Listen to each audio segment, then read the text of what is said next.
Tabi-tabi po ito sa malaking puno. Hindi ko alam kung anong puno ito guys.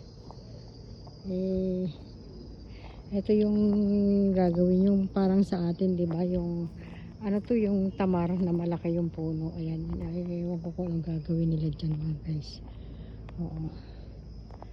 Ito muna ako guys sa lalakad-lakad tayo guys. Kasi ando na naman yung alaga ko, nag-coffee sila. E di siyempre ang driver dito.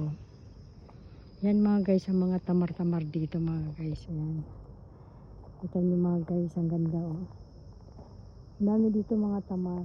Ayan. See guys. Ayan.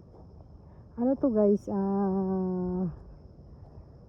Al-Inter ito, pero daanan papuntang Dubai.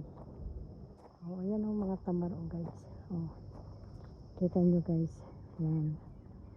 Ayan guys. Thank you for watching. Grabe yan guys ang mga tamar nila. Oh. Dami.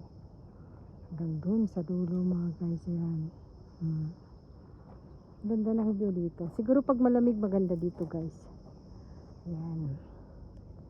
Thank you for watching mga guys. Ayan siya oh. Ayan. Ang daming bunga ng mga tamar. Ito yung ano, inano na nila, kumbaga sa Bisaya, sinerotso na. Ayaw ko kung anong gagawin dyan. Ayusin nila siguro yan. Thank you for watching guys. Ayan mga guys.